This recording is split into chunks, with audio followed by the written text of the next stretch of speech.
Bismillahirrahmanirrahim. Assalamualaikum warahmatullahi wabarakatuh. Alhamdulillah wa sallallahu wasallam ala sayyidina Muhammad ibn Abdullah. Rabbana iftah bainana wa baina qaumina bil haqqi wa anta khairul fatihin. Allahumma salli wa sallim wa barik ala sayyidina Muhammadin tibbil qulubi wa dawaiha wa afiyatil abdani wa shifaiha wa nuril absari wa diyaiha وبهجة النفوس وصفائها وقوت الأرواح وغذائها وعلى آله وصحبه حق قدره ومقداره العظيم إياك نعبد وإياك نستعين اهدنا الصراط المستقيم ربي يسر ولا تعسر ربي تمم بخير فأهلا ومرحبا بكم أحبابنا في الله ضيوفنا الأعزاء ببرنامجنا Al-Iman wal Yaqin. Mudah-mudahan dalam beberapa episode yang kita mulakan dengan episode yang pertama pada petang hari ini, kita sedikit sebanyak mendapatkan suatu masukan yang bagus, pencerahan yang baik tentang iman dan yakin, yang kalau dengan kita melihat dan juga menyaksikan suasana, situasi, keadaan yang tidak menentu, yang membuat kita jadi kelang kabut, berhidup kita jadi tidak menentu arah. Kita berada dalam kegelisahan, risau, takut, bimbang, sehingga sampai dengan kita tidak percaya diri, sehingga sampai dengan kita sudah tak ada mood, tak ada semangat untuk kita mencapai masa depan yang indah dan cerah. Kita kehilangan kendali yang dimana dalam kehidupan kita sehari-hari betul-betul kehidupan yang kita rasakan, kita sendiri yang merasakannya. Kita seperti tak percaya diri, seperti dengan kita tidak meyakini dengan leluasa kudrat yang maha esa, yang maha kuasa, yang maha agung, yang maha hebat, yang maha mengatur. Jadi pertanyaan yang kita tanyakan, kenapa dengan kita tidak yakin? Hanya kalau pada itu dapat kita capai dengan panca indera kita yang 5. Kalau kita tidak dengar, maka kita tidak yakin. Kalau kita tidak tengok, maka kita tidak dapat pastikan. Kalau kita tidak rasa, kalau kita tidak cium, kalau kita tidak merabanya, maka dengan keyakinan kita itu akan lenyap dan sirna pada saat ketika itu. Padahal hakikat yang sebenarnya tidak semua dapat dilihat dengan mata. Tapi tidak berarti yang tidak dilihat itu tidak ada. Kita tidak dapat melihat angin. Kita tidak dapat melihat karan. Kita tidak dapat melihat roh, nyawa yang ada pada diri pribadi kita masing-masing. Tapi dia ada. Begitulah juga dengan seumpama penciuman. Semampu apa dengan kita dapat mencium. Penciuman kita hanya sebatas dalam ukuran beberapa meter. Kalau sudah daripada jarak sampai setengah km, 2 km, bahkan mungkin kurang daripada itu pun kita sudah tidak dapat menciumnya. Jarak yang seumpama juga dengan kita, dengan pendengaran kita tidak dapat mendengarnya. Dari panca indera kita yang 5, itu ternyata yang paling leluasa itu adalah pandangan mata melihat. Sehingga dengan mata kita mampu untuk menyaksikan planet-planet di angkasa lepas, di angkasa luar. Jadi tidak hanya seumpama bulan dan matahari, sekecil bintang di langit yang bertaburan di angkasa lepas, di angkasa luas, itu dapat kita saksikan dengan mata kepala kita. Luar biasa leluasa daripada mata. Tapi kalau kita letakkan kertas saja, kain saja, tak payah tembok, tak payah dengan keramik atau dengan batu dan bata, itu ternyata mata kita sudah tidak dapat melihat. Maka ulama mengatakan Sebagaimana ada batasan-batasan dengan mata yang melihat, dengan telinga yang mendengar, dengan hidung yang mencium, dengan tangan yang meraba, dan juga dengan mulut yang berasa. Juga ada batasan-batasan terhadap akal pemikiran manusia. Supaya jangan sampai nanti manusia berpikiran, kalau tidak dapat kita rasionalkan, kalau tidak dapat kita pahami, kalau tidak dapat kita pikirkan dengan akal pemikiran kita, berarti itu tidak benar, berarti itu tidak betul, berarti itu tidak ada. Jadi dari sinilah puncak problem yang sedang dihadapi oleh umat manusia dewasa ini, tidak yakin, keluh, resah, bimbang, takut. Kenapa? Karena dengan kita tidak lagi bergantung kepada leluasa kudrat yang maha mengetahui, yang maha mengatur, yang maha bijaksana, yang maha menata, yang maha pengasih, dan juga yang maha penyayang, yang maha dengan segala-galanya. Allah Jalla Jalaluh. Hababana fillah, tentu dengan kita tidak ingin kembali kepada Allah Jalla Jalaluh dengan detik-detik penghujung kita masing-masing itu dalam keadaan kita ragu, dalam keadaan kita bimbang, dalam keadaan kita was-was, dalam keadaan kita tidak yakin dengan janji-janji Allah, tidak yakin dengan amaran daripada Allah, tidak yakin dengan ancaman daripada Allah dan Rasulnya, tidak yakin juga dengan pemberitahuan demi pemberitahuan, riwayat demi riwayat, dan juga dengan hikayat demi hikayat yang telah disampaikan oleh salafun salih dan juga dengan ulama kita daripada salaf kepada khalaf. Kita tidak ingin yang dengan kita pada saat berjumpa dengan Allah Jalla Jalaluh dengan menghembuskan nafas yang terakhir, ternyata kita hidup dalam kebimbangan, juga hidup dalam keraguan.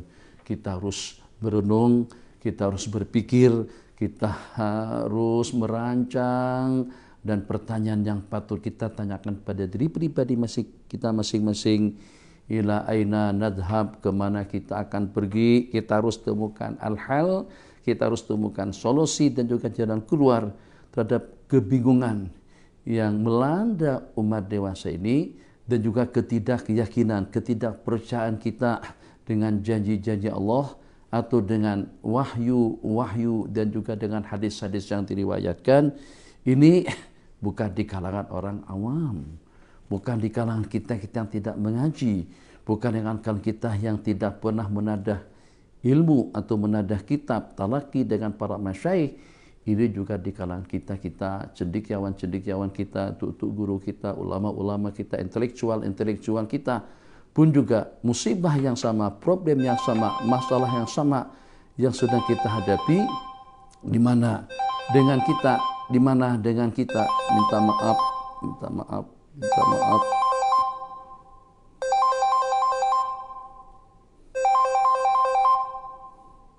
lupa matikan handphone. Innalillahi wa inna ilaihi raji'un. Kalau di mana? Di masjid mana boleh handphone berbunyi macam ni. Jelas Abi akan halang orang main handphone. Abi baling dulu handphone ke tilam, ke katin, minta maaf jemaah, supaya tak kedengaran bunyinya. Nak matikan pun tak reti lagi, lambat matinya. Khair, tak apa-apa, kembali. Masya Allah, tabarakallah. Jadi kita inginkan hal yang kita nak cari sekarang ini, solusi. Agar bagaimana keimanan kita semakin bertambah, keyakinan kita semakin kuat. Kalau pada waktu kita mendengar wahyu daripada Allah Jalla Jalaluhu atau juga dengan hadis-hadis Nabawi yang diriwayatkan, kita taruh keyakinan seyakin-yakinnya, yang dengan kita meyakini keyakinan alladzi la syakka bihi, yang tidak ada kebimbangan dan juga tidak ada keraguannya. Mudah-mudahan dengan pertemuan kita pada petang hari ini dan juga pada tiap petang hari berikutnya dalam beberapa episode, sedikit sebanyak sebagaimana saya katakan tadi, mampu untuk memberikan pencerahan, memberikan satu masukan yang bagus kepada kita dalam rangka untuk kita meningkatkan iman dan yakin. Mana dengan iman dan yakin, al-imanu billah wal yaqinu billah, ini adalah merupakan penunjang kepada segala-galanya dalam kehidupan. Dalam bidang apa saja, bisnisnya, politiknya, ekonominya, budayanya, perobatannya, makan minumnya, bangunannya, atau juga dengan aktiviti kita sehari-hari. Masing-masing ikut aktivitinya, masing-masing ikut profesinya atau profesinya, masing-masing ikut kegiatannya. Semuanya itu berlatar belakang dengan al-yakin. Karena kita yakin kita pergi, karena kita yakin kita beli, karena kita yakin kita datang, karena kita yakin kita makan, karena kita yakin kita minum, karena kita yakin kita bertanding, karena kita yakin kita tolak, karena kita yakin kita berikan, karena kita yakin kita terima. Semuanya bergantung pada yakin. Kalau seandainya dengan kita tidak yakin akan selamat, berarti dengan kita makan satu makanan yang katanya di situ ada racun. Berarti dengan kita minum satu minuman yang katanya minuman itu kalau diminum akan membahayakan, tak berani. Jadi bila kita akan minum, bila kita akan makan, bila kita akan pergi, kalau pada itu ada suatu keyakinan di dalam hati yang dengan kita akan selamat. Begitulah juga dalam dunia bisnis, dalam dunia politik. Kalau seandainya tidak ada keyakinan di dalam hati seseorang, katakan saja pada waktu kita menuju satu tempat, macam seperti sekarang dikatakan di situ itu virus corona sangat merebak dan juga ada ramai yang kejangkit. Berani tak dengan kita pergi ke sana, macam seperti nak bunuh diri aja kalau kita pergi ke situ. Kenapa dengan kita tidak berani pergi? Karena kita yakin itu tempat cukup membahayakan. Kenapa juga dengan kita tidak berani berbisnis dengan orang yang tidak amanah? Karena kita tidak yakin. Takut kalau nanti dengan kita akan kena tipu. Oh, Masya Allah, Tabarakallah. Kenapa? Jawabannya semuanya berdasarkan kepada keyakinan. Kalau tidak yakin secara 100% pun, itu berdasarkan kepada zan. Dalam 70%, 80%, kalau seandainya seseorang yang modal apa adanya, duit tak banyak mana, kalau dia berbisnis, katakan saja untuk jualan minyak harum, jualan kain, jualan makanan, buka restoran, dan yang sejenisnya. Tapi dia yakin akan bangkrut, yakin tidak bakalan laku, yakin tidak akan ada penggemarnya. Kita tak akan buka restoran di situ. Kita tidak akan babitkan dalam dunia bisnis. Kalau pasti kita akan rugi. Kalau tidak pasti pun kemungkinan ruginya dalam 70-80%, kita tidak akan babitkan diri. Tapi karena kita ada perasaan kita akan untung, karena kita ada perasaan kita akan berjaya, karena kita ada perasaan kita akan berhasil, maka karena itulah dengan kita babitkan diri kita dengan rencana atau juga dengan cadangan yang kita rencanakan. Sekarang kita mulakan dengan imanuna billahi jalla jalaluh. Memang kita katakan, ya saya yakin.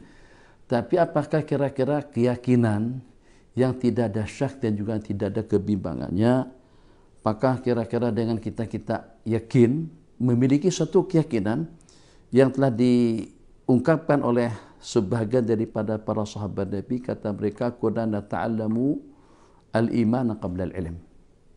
Maaf, al-iman qabla al-amal. Sesungguhnya kami belajar iman sebelum amal. Mereka imani terlebih dahulu. Mereka yakini terlebih dahulu. Setelah dengan keyakinan yang mantap dan juga dengan keimanan yang kuat, itu dalam cabaran, tantangan, halangan, rintangan yang seperti apapun dahsyatnya, tetap mereka tidak akan beranjak.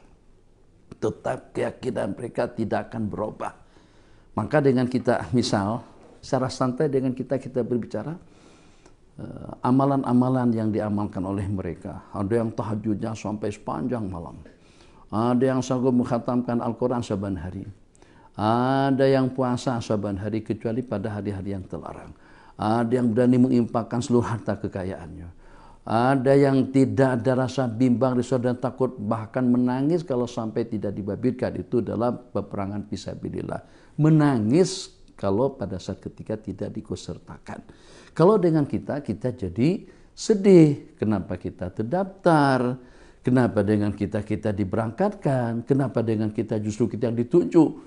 Ini kenapa? Sebab ini mencabar kematian. Taruhannya itu adalah nyawa.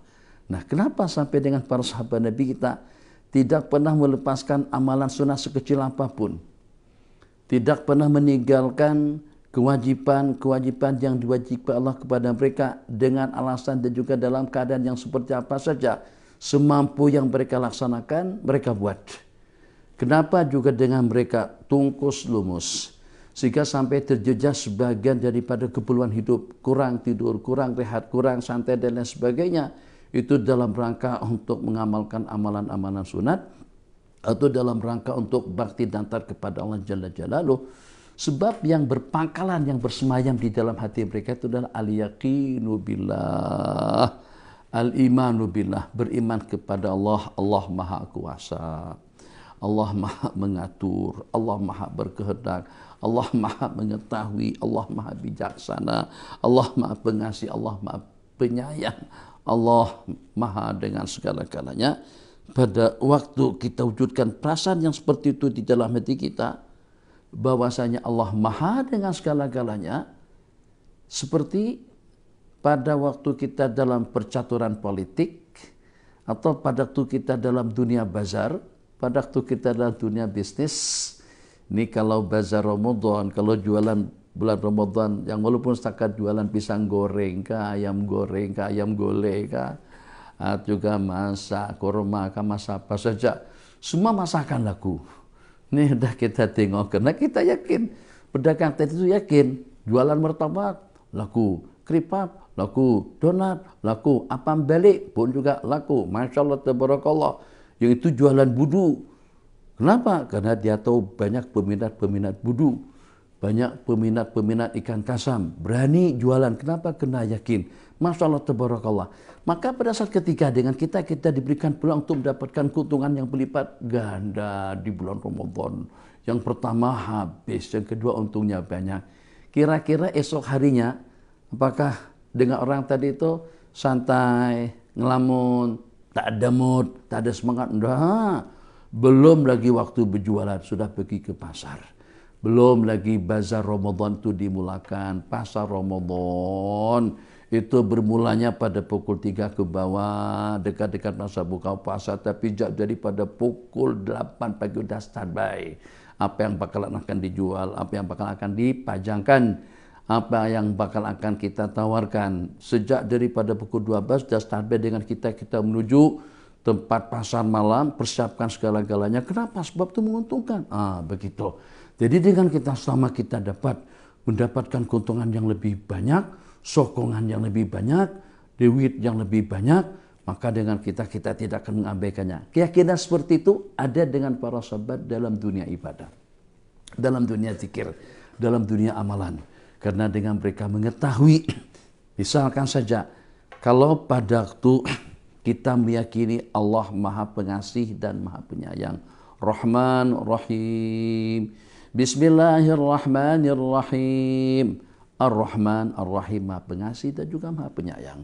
Terulang kembali Ar-Rahman Ar-Rahim itu pada ayat yang kedua. Bismillahirrahmanirrahim, Alhamdulillahi Rabbil Alamin, Ar-Rahmanir Rahim. Tadi sudah disebut sebelumnya Ar-Rahman Ar-Rahim. Terulang kembali pada ayat Fatihah yang kedua, Ar-Rahman Ar-Rahim. Maka pada saat sifat kasih sayang Allah, pengasih dan penyayang itu tersemat di dalam hati mereka, Allah uji dengan ujian yang seperti apapun beratnya, Allah timpakan musibah seperti apapun dahsyatnya, tetap saja mereka berkeyakinan Allah Maha Pengasih dan Penyayang. Pasti ada terdapat 1001 hikmah, terdapat 1001 kebaikan di balik daripada cobaan dan ujian yang Allah timpakan kepada kita. Kenapa? Sebab tersemat di dalam hati di sini. Pertama, Rahman. Tidak akan mungkin yang mempunyai sifat Rahman, pengasih dan penyayang. Kita dengan rahmatnya pada waktu kita berada di dalam perut ibu kita masing-masing, pada waktu kita dalam kandungan mak kita masing-masing, dan juga pada waktu dengan kita pada saat kita dilahirkan, yang dengan kasih sayang atau bulan kasih sayang Allah Jalla Jalaluh memang betul-betul ketara. Kita tidak rasakan pada saat ketika itu, tapi dengan kita dapat melihat. Tapi dengan kita dapat menyaksikan anak kita yang pada waktu berada dalam kandungan istri, Sewaktu istri kita hamil, Masya Allah, tabarakallah, Allah jaga, Allah pelihara. Padahal dia tidak mempunyai kekuatan untuk menyelamatkan dirinya. Sperma dengan telur yang tersenyawa di dalam rahim, itu ternyata dijaga, diamankan, dipelihara Allah dari hari ke hari dengan perkembangannya sampai genap hitungan bulannya, 9 bulan, 9 hari, kita pun lahir ke dunia. Di mana kita dilahirkan? Maaf, 1000 maaf. Laluan yang kita lalui itu kalau secara logiknya tidak akan mungkin dengan bayi boleh selamat. Sebab pada saat ketika dengan kita dilahirkan, mak kita meneran kita berkali-kali kadang-kadang itu sudah boleh membawa kepada kematian. Tapi ternyata Masya Allah, tabarakallah, Allah pelihara kita pada waktu kita di dalam rahim. Allah pelihara kita pada waktu kita dilahirkan. Takkan Allah tidak memelihara kita pada waktu kita dihadapkan dengan 1001 cabaran. Rahmatnya Allah Jalla Jalaluh, kalau kita diuji pun tidak luput daripada rahmah. Kalau kita ditimpakan satu musibah oleh Allah Jalla Jalaluh, tidak luput daripada hikmah. Itu yang tertanam.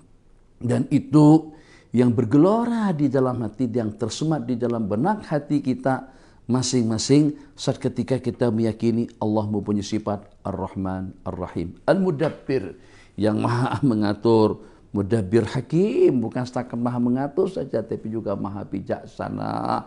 Tidak luput daripada kebijaksanaan Allah, tidak luput daripada pengaturan Allah, tidak luput daripada hikmah, tidak luput daripada kebajikan. Kita beriman, ya memang beriman dengan qada dan qadar, tapi ternyata dengan kita tidak memfungsikan iman dengan qada dan qadar itu dalam kehidupan kita sehari-hari. Kita tidak merealisasikannya sehingga dengan hidup kita jadi keluh resah. Padahal dengan begitu mudahnya untuk kita mengendalikan emosi, untuk kita mengendalikan diri agar hidup kita jadi stabil, keadaan kita jadi tenang dan tentram. Ini kan takdir daripada Allah Jalla Jalaluh. Sebelum dengan kita lahir ke dunia, kita sudah ditentukan kehidupan kita seperti apa, rezekinya seperti apa, umurnya seperti apa, amalannya seperti apa. Celaka atau bahagia pun juga sudah Allah tentukan sebelum kita lahir ke dunia lagi. COVID-19 sudah ditakdirkan. Siapa yang bakalan akan kejangkitan sudah ditakdirkan. Siapa yang bakal akan mati sudah ditakdirkan. Siapa yang bakal selamat sudah ditakdirkan. Semuanya dengan ketentuan takdir, untung dan ruginya, senang dan bahagianya, hidup dan matinya, turun dan naiknya. Semua yang berlaku di atas permukaan bumi Allah Jalla Jalaluh itu tidak luput daripada ketetapan takdir Al-Maula. Tidak hanya sekedar dengan takdir, tapi dengan hikmah hakim, dengan hikmat hakim. Al-Mudabbir, Al-Qahar, Al-Mudabbir, Ar-Ra'uf, Ar-Rahim. Itu diantara daripada sifat-sifat Allah Jalla Jalaluh. Kalau pada waktu dengan kita meyakini sifat-sifat Allah yang 90, dalam bidang apa saja kita berusaha, dalam bidang apa saja dengan kita berupaya, atau cobaan yang seperti apa yang Allah timpakan pada kita, insya Allah kita tidak akan mungkin jadi keluh resah. Yang ada ar-ridha, at-taslim, at-tafwid, ar-ridha, ridha, restu, tabah, sabar. Di mana dengan dibalik daripada ujian yang Allah timpakan pada kita, bukan hanya dengan kita meyakini dengan kepastian yang pasti kita akan mendapatkan ganjaran pahala yang berlipat ganda, tapi kita meyakini dibalik daripada ujian yang Allah timpakan kepada kita tadi itu terdapat 1001 hikmat yang kita tidak mengetahuinya. Ahbabana fillah, innahu Rabbul Alamin. Jadi kita satu persatu yang walaupun tidak tersusun, tapi insya Allah kita akan kaji dan kita akan analisa satu persatu daripada sifat-sifat Allah Jalla Jalaluh dan juga daripada ungkapan-ungkapan riwayat hadis-hadis nabawi, baik itu tentang imaniyat, tentang yakiniyat, tentang ibadah, tentang amal, tentang perkara-perkara yang tersangkut paut dengan dunia dan akhirat. Ayat yang pertama yang kita baca bunyinya seperti ini di dalam suratul Fatihah. Alhamdulillahi Rabbil Alamin. segala puja dan puji kita panjatkan kepada Allah, Rabb, pencipta, pengatur kepada segenap alam. Al-alamin di situ selain daripada Allah Jalla Jalaluh.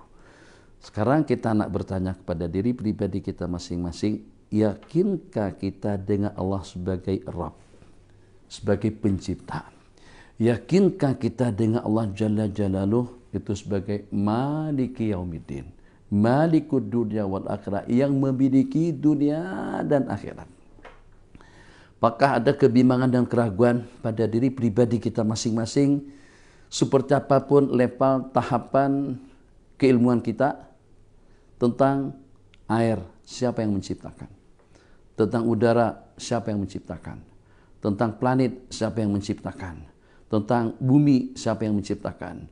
Gunung, batu, tanaman, tumbuh-tumbuhan, makhluk yang hidup yang berada di bawah kolong langit dan juga yang berada di atas permukaan bumi, atau juga yang berada di dalam perut bumi, yang berada di dalam dasar laut. Semuanya itu adalah ciptaan Allah Jalla Jalaluh. Kalau seperti itu hakikatnya, Allah yang maha pencipta, yang maha memilikinya. Tabarakalladzi biyadihil mulku wa huwa ala kulli syai'in qadir, alladzi khalaqal mauta wal hayata liyabluwakum, yang menciptakan kehidupan dan kematian, yang memiliki segala-galanya. Maka segala perkara yang berlaku atas permukaan bumi Allah, mungkin dengan udaranya, mungkin itu dengan airnya, mungkin itu dengan planetnya, mungkin itu dengan cahayanya, mungkin itu dengan anginnya, mungkin itu dengan tanahnya, mungkin itu dengan tanamannya. Problem apa saja yang berlaku di dunia, kita serahkan pada Sang Pencipta saja. Karena Sang Pencipta yang menciptakannya, maka Sang Pencipta juga yang mampu untuk merawat dan juga untuk menjaga agar ciptaan Allah Jalla Jalaluhu akan bermanfaat, akan dapat kita manfaatkan dengan baik. Ini sangat erat hubung kaitnya dengan wabah atau dengan virus corona COVID-19 yang menggemparkan dunia dewasa ini, yang sehingga dengan kita sudah tidak saling kenal mengenal, salaman, kalau raja-raja bersalaman tumbuk macam tuh, kata-kata begitu. Kita tengok di TV dan ada yang bersalaman melalui siku macam tuh, juga yang bersalaman itu dengan kasut, jadi muka kasut dengan muka kasut. Ada yang tak bersalaman langsung, kita buat jarak, ada jarak antara satu sama lain. Ada lagi yang nama silaturahim, balik kampung, dah sembelih kerbau, kalau lembu ke kambing tak ada. Kita hanya setakat makan daging kambing, sembelihan daripada Eropa, sembelihan daripada negara-negara Cina, daripada negara-negara Kristen, boleh sembelihan daripada kita, boleh kita makan. Tapi bukan daripada sembelihan kita, bukan daging korban. Tak ada lagi dah yang namanya raya korban, tak ada lagi ada yang namanya raya puasa. Kita beraya di rumah kita masing-masing. Jadi kalau kita renung, ini kira-kira dengan virus corona yang tidak dapat dilihat, adanya itu di mana? Bukan adanya di luar daripada dunia, adanya di dalam dunia. Dunia ini punyanya siapa? Kalau dunia ini kita yakini milkul lahu, punyanya Allah Jalla Jalaluh, kita serahkan untuk merawatnya, mengatasinya, dan juga untuk menyelesaikan masalah yang berlaku ke atas dunia itu kepada Sang Penciptanya. Jangan serahkan kepada bengkel. Ini handphone, jangan serahkan pada bengkel kereta. Ini sakit, manusia yang sakit, jangan serahkan kepada pomen. Pomen tak dapat memberikan panduan atau mengobati kita, sebab itu bukan bidangnya dia. Tapi kalau kereta rusak, kita hantar ke bengkel, tak ada masalah. Kalau handphone rusak, kita serahkan pada yang ahlinya, selesai masalah. Begitu dalam dunia kita seperti itu. Tapi kenapa kita tidak seperti itu pada saat ketika berlaku perkara yang sudah di luar daripada kemampuan manusia untuk kita mengatasnya? Kenapa kita tidak mau pasrah? Kenapa kita tidak berserah kepada Allah Jalla Jalaluhu? Tidakkah Allah yang memiliki segala-galanya, Allah yang menciptakannya, berarti Allah juga yang mampu untuk menyelesaikan segala problem dan juga segala permasalahan yang berlaku di atasnya. Ahbab Nabilah, insyaallah kita akan berjumpa kembali nanti besok pada waktu yang sama, ya juga di tempat yang sama. di dalam bilik 907 di Impiana Hotel. Jadi episode kita tentang iman dan yakin, kita hanya mengambil masa dalam setengah jam, dan episode kita dengan bacaan hizib Al-Wiqayah wan Najat pada tiap pagi, itu dengan pengajian kitab Sunan Ibnu Majah akan mengambil waktu dalam 1 jam. Sedangkan riwayat dan hikayat artinya riwayat dan cerita, tidak mutlak dengan cerita para nabi-nabi dan rasul, cerita tentang salafun saleh, cerita tentang para sahabat, cerita tentang para syuhada, yang kita dapat mengambil satu ibrah, mengambil satu pelajaran positif daripada cerita dan juga daripada kejadian. Itu insyaallah kita pada tiap pukul 12 siang dalam masa 15 menit. Kuli artinya kuliah 15 menit. Jadi mudah-mudahan dengan sedikit pencerahan tadi itu, yang walaupun masih belum tuntas, bab pembicaraan kita akan bersambung. Nanti kita akan menyentuh tentang bacaan-bacaan yang dibaca, tentang amalan-amalan yang diamalkan, dan juga tentang ayat-ayat yang diturunkan oleh Allah Jalla Jalaluh. Misal, sebelum kita mengakhiri, firman Allah yang berbunyi kita baca pada tiap selepas maghrib, atau kita baca pada tiap malam. Kita cuman hanya ingin khasiatnya, orang yang baca 30 ayat pada tiap malam, itulah suratul muluk, surah tabarakalladzi biyadihil mulku wa ala kulli syai'in qadir, akan terselamat daripada siksa kubur. Tapi kita jarang-jarang menghayati beberapa rangkaian ayat yang dibaca, yang diantara lain tabarakalladzi biyadihil mulku wa huwa ala kulli syai'in qadir, wa huwa ala kulli syai'in qadir, wa huwa itanya Allah berkuasa atas segala-galanya. Kudrat Allah sahaja yang mampu untuk mengatasi masalah yang tidak dapat kita atasi, untuk melenyapkan yang tidak dapat kita lenyapkan, untuk memberikan jalan keluar yang terbaik. Yang penting kita jalin hubungan yang baik dengan Allah Jalla Jalaluh, yang sehingga dengan kita di mana saja kita berada, kita akan diawasi, kita akan diperhatikan, kita akan ditolong, kita akan dibantu, kita akan bersama ma'iyatullah, perlindungan dan penjagaan dan pemeliharaan Allah ainama kunta, di mana saja Anda berada. Wa ila liqa'in akhar, insyaallah kita akan berjumpa kembali di lain kesempatan pada waktu yang sama. Selamat semuanya, moga-moga para pendengar dan juga para sahabat, para thalabatul ilm, dan juga dengan santri-santriwati di Mahad Az-Zain Bogor dan juga dengan semua cawangannya di Malaysia selalu mendapatkan penjagaan pemeliharaan daripada Allah dengan iman dan yakin semakin hari semakin mantap. Tidak hanya umur yang bertambah, tapi juga harus bertambah keyakinannya dengan Allah dan Rasulnya sallallahu alaihi wasallam. Hada wabillahi taufik. Wa sallallahu ala sayyidina Muhammadin wa ala alihi wa sahbihi wasallam. Walhamdulillahi rabbil alamin. Wassalamu alaikum warahmatullahi wabarakatuh.